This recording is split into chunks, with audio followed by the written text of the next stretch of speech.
going on? Russell Wayne and the Main Event 365 Network. This is Jason Cabinda from the Detroit Lions.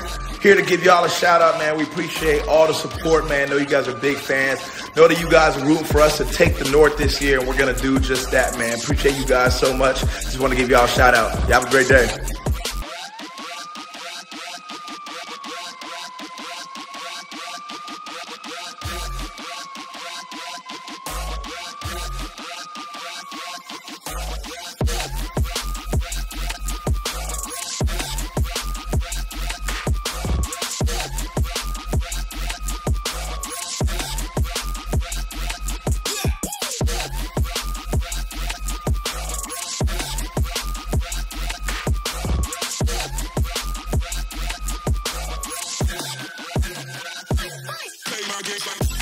Hello, everyone, and welcome to the Main Event 365 podcast. It's our reboot for the 2023 season. I'm Main Event Mike, along with the producer, the maestro, Russell Wayne. We are here to talk about NFL football, specifically Detroit Lions football. How are you, Russ?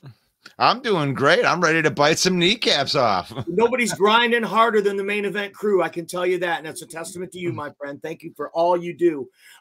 Morning football talk with Russell Wayne, NFC North talk every morning, every weekday morning at 11 a.m., broadcasting live into Facebook. Be sure to check that out. And I'm hosting the NFC North Open Mic Night on Mondays at 7 p.m. Eastern time as well. Please go like our YouTube and follow our page, the Detroit Lions Villain Squad.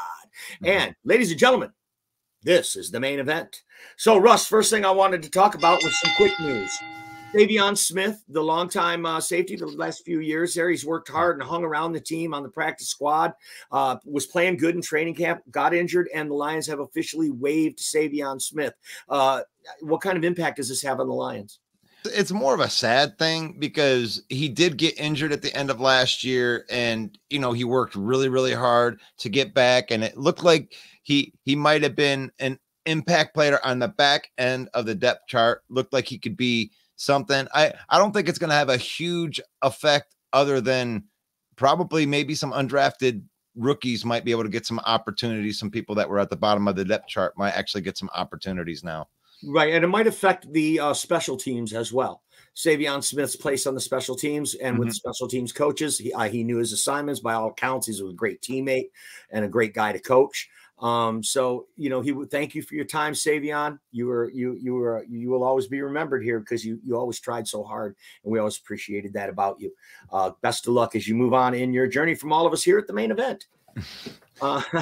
Well, he did get an injury settlement, and it's good to know that he's still going to get paid for his work, even though it's probably not the ending that he wanted. But I'm glad he didn't have to go through any BS. Brad Holmes seems to be a pretty good guy to work for, doesn't he? He sure does. He sure does. You like that? I'll be honest with you, Russ. I wouldn't work for just anyone. I'm very selective about who I would work for, and I'll tell you, Brad Holmes seems like a guy I would work for. Yeah, he's got that mentality. He seems like he's so cool. It doesn't seem like there's people that are laughing around the corner pointing at him and behind his back or anything. It seems like there's a lot of legitimate respect throughout the NFL for what Brad Holmes has done here. Yeah. Already the best GM of my lifetime, and I can say that unequivocally. I mean, I was spouting it off last year that this guy's the best we've ever seen, but it didn't really carry as much weight as it does now. Now it's like okay to say that. Now I don't think there's even an argument. And after only 12 wins, we're saying that.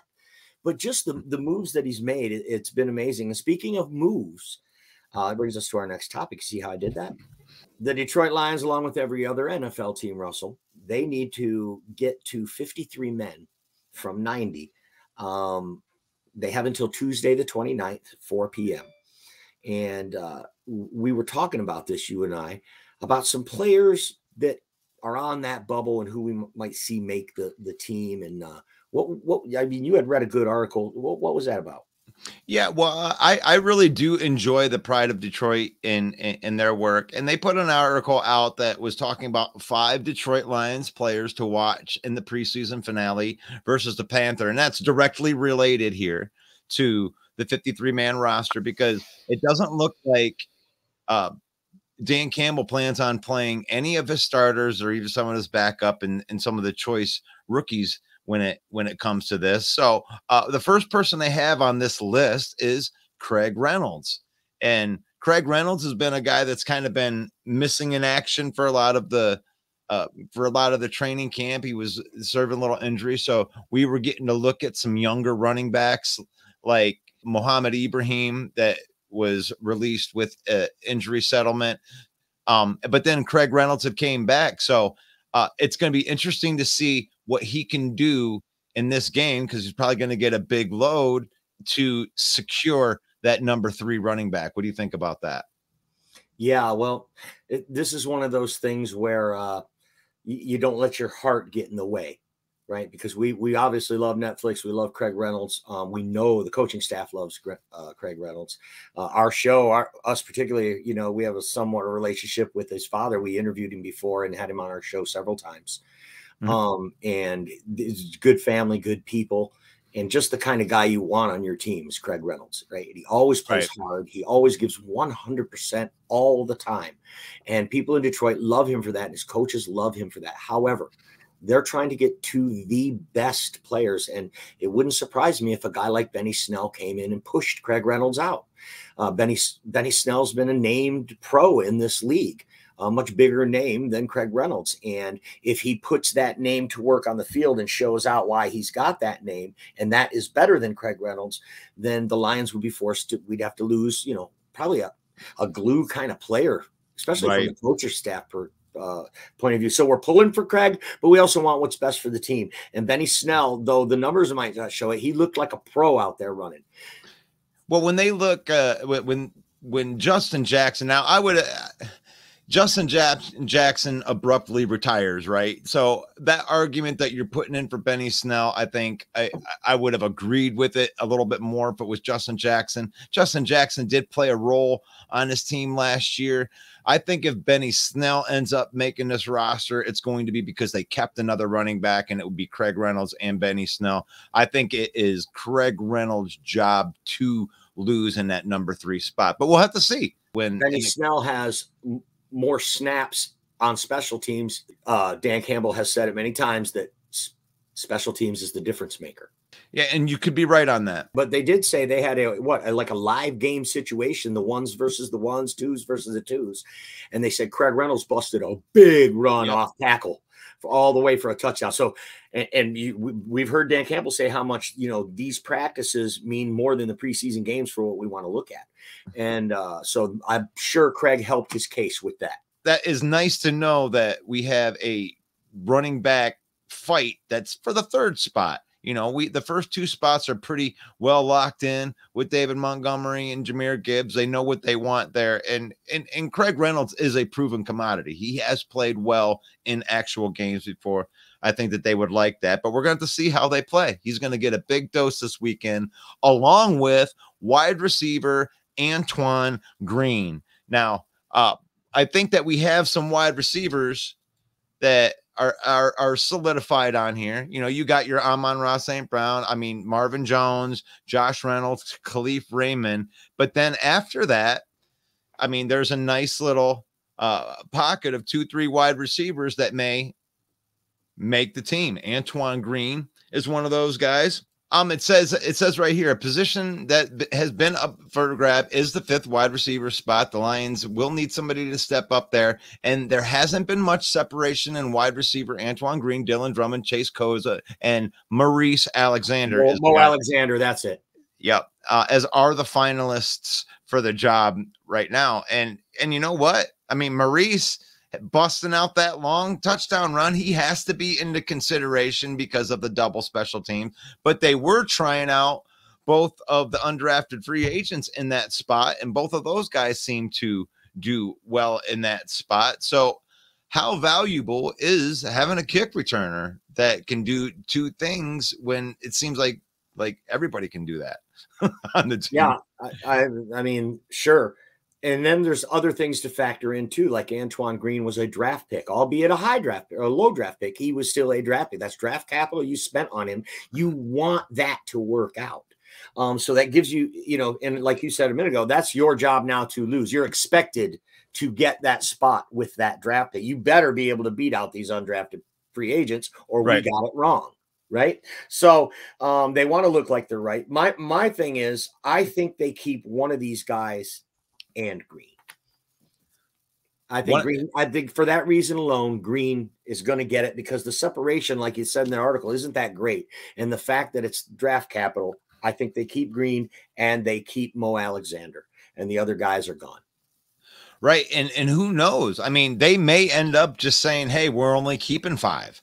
And there may not be another wide receiver because it depends. They say it gets really, really weird and hazy at the bottom of the depth chart because you're not just saying, hey, I need a number 3 tackle. It's like, what is more valuable at that point? Right. So when they get to the bottom of that depth chart, it may be a choice between, Chase Cota and Julian Okwara, where it's you're looking for depth in another position. So who knows what that could be? I think that's going to be really interesting. That's one of my favorite roster battles going into the final week of the preseason because who is going to get that? Because the other 4 guys are solid. Right. When you're talking about Amon-Ra and Marvin Jones, Josh, and they just re-signed Khalif Raymond. So I'm not worried about it, too much there as far as depth, how much we're going to need to use this guy. But right. all 3 of those guys are deserving to have a roster spot because they've all had good camps. So it's a good problem to have. So the question will probably be, Mike, and I'll throw this back at you, is which guy could they let go and have a chance to bring back on the practice squad? All 3 of them? 2 out of 3 of them? Every single one of them except Green. Because of the draft capital and what he flashed in college and his upside, he's 6'3". He's an X receiver, plays outside the numbers. He had one of the highest yards per catch average in the country last year. Yep. Absolutely. The upside with him is way bigger than the others. And I definitely got to put Mo Alexander in that also coming in second because of his ability on special teams. Dan Campbell said special teams is the difference between all of these guys. And I could see Mo Alexander coming from the USFL for what he showed us so far as a Detroit Lion. Yeah, he's your last receiver, right? So in my scenario says we're keeping 7.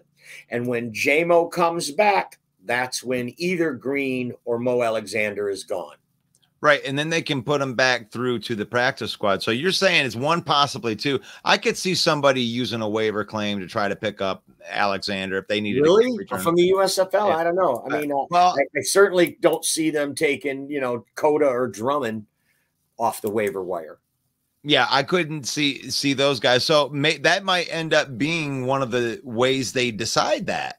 Because how can we keep both of these guys? Because I would think that they like the progress of the young players, right? And you'd want to keep those guys. If you could keep both of those guys and put them onto your practice squad and keep that, I think that would be the best case scenario. Right. And that's another part of it. Who do you cut? Who do you think will clear waivers?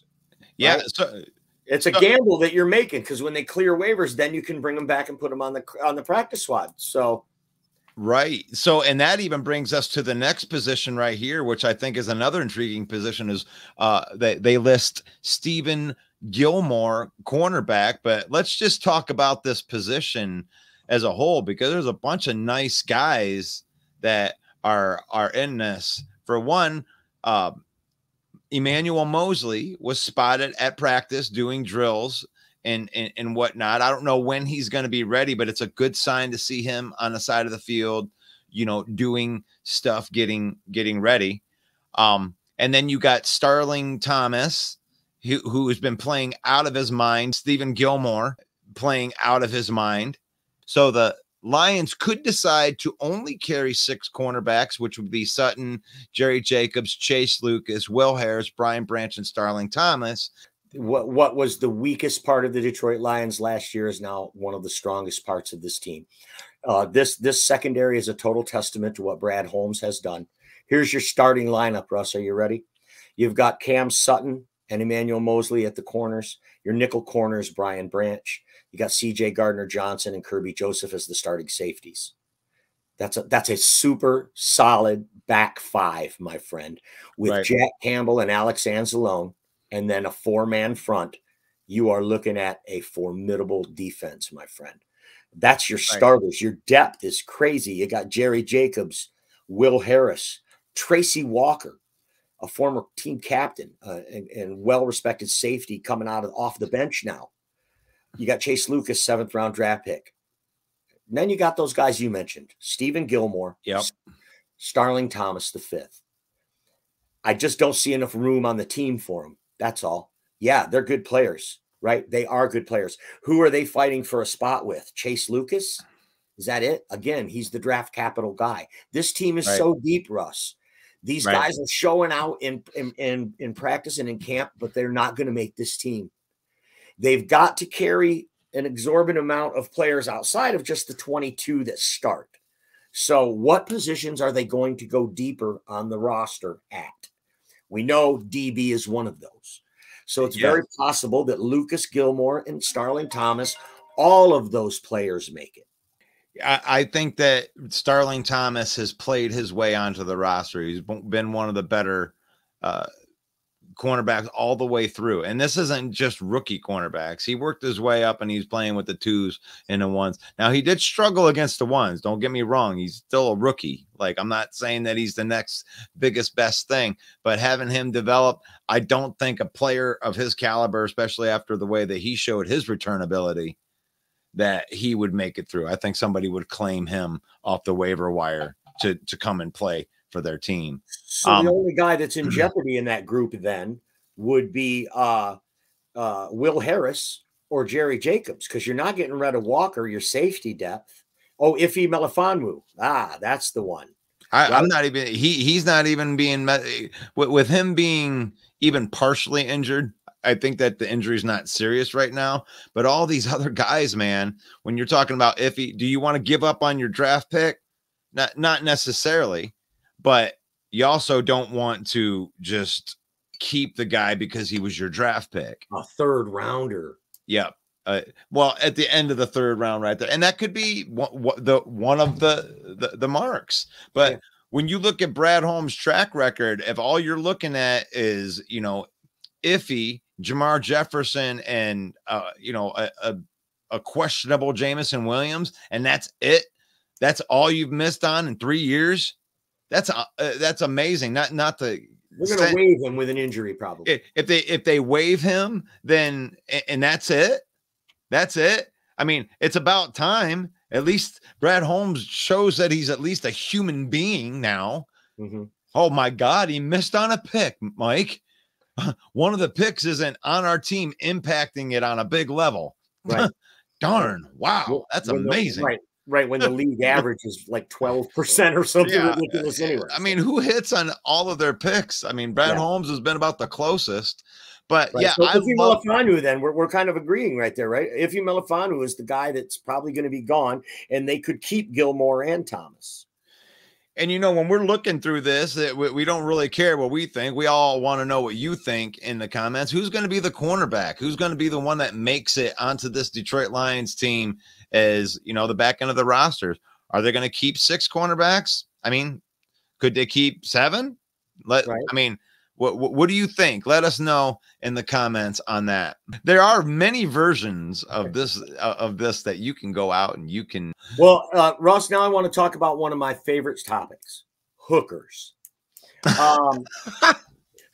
Specifically, Hendon Hooker, quarterback for the Detroit Lions, who is currently not been cleared to play by his doctors. They're expecting that to come on September the 1st. And as we're sitting here talking about the 53-man roster, it should be noted that Hendon Hooker could start the year on the physically unable to perform list, and he would then not count against the roster, but he would have to miss at least 4 weeks before you could activate him. What do you think about that? I love it. I think that sounds like a plan. I really don't think, I mean, I tell you what, if they put him on the roster and they don't put him on the PUP and use that roster spot, you're sending a completely different message. But no, I think that you called it. I think that you went, Jordan fades back. He shoots, he swishes right there. That's what they're going to do. They got 2 quarterbacks. You got, you're going into the season with Bridgewater and Jared Goff, and then you put him on the PUP list week 5. You dump a guy that is on the bottom of the roster that could maybe slip through the practice squad, and you bring up Hendon Hooker. Right. But yeah, I mean, when Hendon Hooker comes up, obviously one of those guys we're talking about is gone. Maybe a Stephen Gilmore or a Mo Alexander, because that roster spot, you're going to have to make room for it. But, this brings us to the new quarterback rule in the NFL. A rule proposed by the Lions. And if you're one of our listeners out there and you're not really sure about it, because there's a lot of mixed reports out there and there's a lot of mixed explanations about the rule. So Russ and I looked it up for you. Okay.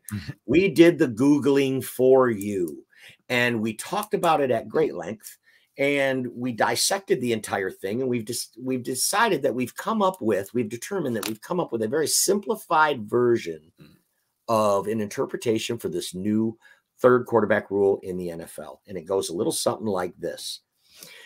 When you have a 53-man roster, you are only allowed to dress 48, which is called the active roster.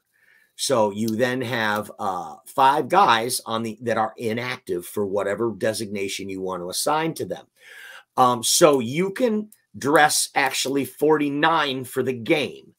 And that third one, that 49th man has to be a quarterback. And he can be activated if your first 2 quarterbacks get knocked out of the game, like the San Francisco 49ers did in the championship game last year. This rule was proposed by the Detroit Lions and passed by the league. So your 48-man active roster is really a 49th guy that's dressed that you can put in if a crazy once-in-a-lifetime situation happens again. That's it. Yep. And it's a really cool rule. But allow me to throw the other side of that is, in order for you to exercise this rule, you would have to carry 3 quarterbacks onto your active roster and then make the decision. No. One of them would be an inactive player on the 53. They would count against your 53. They counted that, and that's the point right there. That's your point. The point I'm making. But they're in that 5 inactive players. One of that spot has to go for him. Right. And now there's the advantage is you don't have to use an extra one of your 48 guys to carry that guy. The only bad part is you do have to roster on the 53. You're going to have that quarterback on the roster, which means that you could be taking a spot away from a different position that could give you depth somewhere else. That's the only knock that I can think to doing that, is that you actually have to carry 3 quarterbacks. And that is somebody that is preparing like crazy, just in case something that's like flood damage, all of the extra stuff. When you go to the insurance company, you just took all of the add-ons. You're going to make sure, okay, I got you. I got to have my 3rd quarterback. Like, are you sure you don't want to, have a guy that's on the bench that could rush the passer, or or maybe defend the tight end in the middle of the field when your guys go down? So, and last year the Lions ran with just 2 quarterbacks because, like you said, they didn't have the luxury. They didn't have the luxury to be able to carry an ex quarterback because the roster wasn't as beefy as it is now. And I bring that up for the part of the reason is we're talking about the bottom of this roster. We were talking about Julian Okwara just being like the 10th or 11th defensive lineman that were worthy of a roster spot on this team. And I'm looking at it and I'm like, Nate Sudfeld is a 3rd quarter in an emergency situation, or Julian Okwara that may not be able to dress, but I have this guy on my roster, like that's what I start thinking about it, because we do have a lot of depth. I would like to think of a way that we can keep all those guys. I think we do. I don't think Covington makes the team. Dude, this team is too deep. We talked about it at the very beginning of beginning of training camp. Where are the holes here? So let me throw this at you. Let me finish these 2 guys on Pride of Detroit right here. A player who's having a quiet but good preseason is defensive tackle Benito Jones, with the defensive line chatter all focusing on ends, not as much being talked about the big men in between them. Isaiah Buggs and McNeil are the most likely starters, and 3rd round pick Broderick Martin seems to be making the roster as well. But there is a big battle right here going on for the number 4 defensive tackle spot, and Benito Jones is in that. Levi Onwuzurike is in that, and then you got Covington in there. So I think that you're absolutely right about Covington. I think Covington has no chance to make this roster at this point. I mean, it's pretty fierce. I think what really hurts this position and these guys battling in this position is here's where defensive tackles don't help on special teams. Okay. They're right. That's not something where I can outgrind the guy next to me. The fact is they're only going to keep 4 and one of you is going to be gone. The question is, who's on the Lions that wouldn't clear waivers at defensive tackle, right? I mean, that's why I think that the Aquara brothers are going to are making it. Benito Jones could make it. I mean, these are names that have been with the team, and they're going to be known as commodities that are well coached. Right. And really, when you look at, Covington or Benito Jones or any one of those guys, one of them is going to get cut, and those guys will get waiver wire claims. Somebody, I mean, there's a whole bunch of teams that need defensive line help. Onwuzurike was a 2nd round draft pick. So, I mean, for Covington to beat him out, he would have to be miles better, not just a little better. He'd have to be a lot better to overcome that draft position, the upside that it comes with. Yeah, and to me, I'm rooting for Levi Onwuzurike just because I love the fact that Brad Holmes just keeps on hitting on people. And the last person that we're going to talk about is the person that gave us a shout out on this show is your boy Jason Cabinda, who is Mr. Everything. And it seems like everybody that I talk to about Jason Cabinda, they can just yeah, he doesn't do anything. The fullback is one of those, ancient positions that died with the dinosaurs. And this guy keeps on making the team because they love him on special teams. And he is not afraid to go in the middle of the field and punch a linebacker in the mouth to, spring a big run. So I love Jason Cabinda. Even at the back end is a do-it-all kind of guy. But he's on the roster bubble. What do you think about Jason Cabinda? Jason Cabinda is really good at running into people. And he sure is. When he's a fullback, he runs into the hole, runs into people, clears the way for the back. When he's on special teams, he runs down the field and runs into people, and he's really good at it. And he's versatile.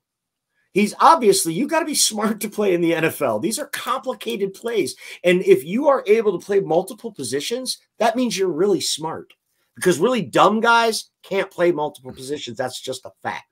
And Jason Cabinda plays H-back. He's a backup tight end. He's a special team specialist. He plays fullback. They love his attitude. He's a Dan Campbell kind of guy.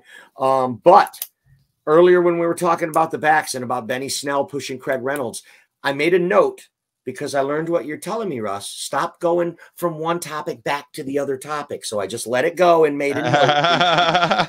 I'm progressing, my friend. So I made a note. Does Snell push out Cabinda? So we're talking about him looking like a pro, being a banger. He's that big body. He's a special team specialist. He's a great fullback. He can play H-back. Doesn't that sound familiar? Sounds like Jason Cabinda.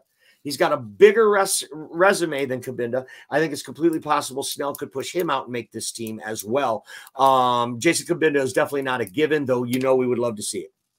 Yeah, and Jason Cabinda came into the league as a linebacker, so it's like this is a you want to talk about a do-it-all guy. Benny Snell, point, Russ, in a freaking pinch and some crazy injury-riddled thing, they could move Cabinda to linebacker. What do we always say? Versatility makes you valuable. And on a lot of the depth charts that I've seen out there from other people, a very popular thing is just to keep the 3 running backs. And it's just not a surprise, Gibbs, Montgomery, Craig Reynolds, and then you keep Jason Cabinda as your fullback. You keep the 3 tight ends, and then right. I wouldn't even blink about it. Cabinda's there. If you need a 4th running back, Cabinda's there. Right. All the while being a special teams cog. So he's a roster spot you gladly give up like the long snapper. He's your 4th tight end. He's your 4th running back. He's your special teams ace. I don't think Cabinda's going He's anywhere. Your sixth linebacker. No, but I like that. I like that call right there. You like that? I want to figure a way to keep Jason Cabinda on the team. We got Carolina. I got one more topic that I want to kind of throw in here. This is just kind of a little off to the side a little bit, but we know that the Lions probably won't play any of their starters, and it may even dribble into most of the backups too, because they want to see other guys. Well, Carolina is put it out there that they are going to play their starters. So whatever team that we decide to try out there is going to be going up against Carolina starters. Your thoughts on that? I know, and it's a team that trounced us bad last year. I mean, and it's odd to see and I've seen it a few times this year, a team that you're going to face in the regular season, you square off in the preseason. That in the past, I don't remember that happening. They specifically don't do that, right? I think this is really odd. This team truck sticked us.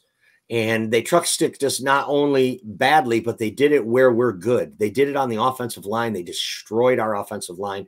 Then their offensive line manhandled our defensive line. They beat us in the trenches. It was over by halftime. Mm-hmm. The Detroit Lions actually tried to claw back in the game. They outgained Carolina Panthers in the second half in yardage, but they were such a big hole they couldn't overcome it. And it was a morally defeating game for the Detroit Lions, and some of the players have admitted that publicly, that was a low point feeling right there on that plane ride home from Carolina. So this is really interesting, and with Dan Campbell coming out saying we're not going to play a single one, that's got to be tough for the competitor in you, right? To not, the next time you see them, want to get revenge. But fortunately, we will see them. I think it's week 5 on the schedule this year. So this game never has a preseason game needed to mean nothing more than this. Yeah, and it probably will mean nothing in the grand scheme of it, unless we go out there and our backups mess up their their starters. So they should run all over us. I mean, I don't know if it's a trial by fire thing or what Dan Campbell's thinking in there, but that's probably what he's thinking. It's look, and when you come in, you ain't gonna come in against the backups, bro. You're gonna come in against these guys right here. These guys are the ones that are going to come in. They ain't going to, oh, wow, you're a third string backup. Well, we might as well they're not going to do that in a real game. So you might as well put them up against the real starters and let them get their ass kicked.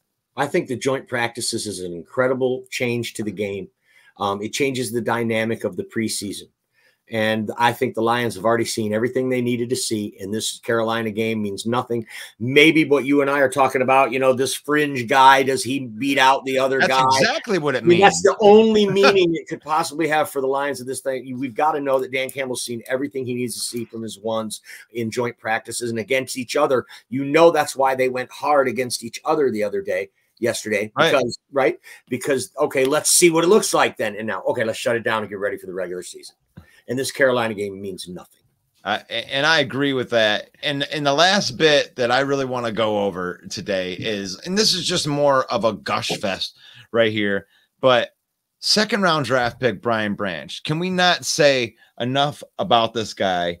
I looked at something today that said that he's impressed the defense so much that they are retooling the defensive alignments around making him a starter. They have to work him in somehow to make him a starter. And that blows my mind that he might be the best defensive player on this roster right now as a rookie. Is that a good thing, bad thing? Am I crazy? There was a Jeremy Risdon that broke that after observing practice. He's not only the best rookie on this team, he could be the best player on defense, period. That includes Aiden Hutchinson and Jack Campbell and CJ Gardner-Johnson and all these guys. Pure pound for pound, this guy's the real deal. And is anyone really surprised? Really? Nick Saban is a cornerbacks guru. He's a secondary coach guru. He played at Alabama for Nick Saban, and he ran the defense. He had an incredible amount of snaps, 4 years played. This guy is the real deal. He's been called a Swiss Army knife. DB, plays nickel, plays corner, plays safety. He was touted as the best safety in the draft. Yep. And the only knock on him was his 40 time. And it was obvious, like in the first week of camp, that football speed and track speed are two completely different things. Because when I saw him check and line up right next to Khalif Raymond's 4.3 speed and run pound for pound right down the field with him, and then make the play on the ball, but he did not gain anything on him. He ran foot for foot with Khalif Raymond, one of the fastest guys on our team. Football speed, track speed, I don't even want to hear it. 4.5 40, he don't run like that with pads on. And that's exactly why they call the combine the Underwear Olympics. And if you passed on Brian Branch, Green Bay Packers, because of a 40 time, ooh, I cannot wait. It's not trash talk night, Russ, but let's plug that on Facebook every Monday night at 7 p.m. Eastern time. It's the NFC North open mic night, and it is trash talk night. All 4 fan bases from the NFC North are in, and we are talking smack. So bring your thick skin. 7 p.m. Eastern time, broadcasting live into all the groups. Join the groups, join the conversation. I love it, man. And what do we have every single morning? We got football talk with yours truly. Russell Wayne would love to see you every single morning, 11 a.m. Eastern time, 10 a.m. in the Central time. And we just talk football, man, all about the NFC North. Come and represent our Detroit Lions in here so we can keep these guys from talking all this trash in our comments. What has this been? This has been the Main Event 365 review preview. No, it's the Main Event 365 podcast show. And I appreciate everybody out there watching or listening. For the Maestro Russell Wayne, I am Main Event Mike. Thanks for listening and watching. God bless each and every one of you. Peace out. What's going on, Russell Wayne and the Main Event 365 Network? This is Jason Cabinda from the Detroit Lions. Here to give y'all a shout out, man. We appreciate all the support, man. Know you guys are big fans. Know that you guys are rooting for us to take the North this year, and we're going to do just that, man. Appreciate you guys so much. Just want to give y'all a shout out. You have a great day.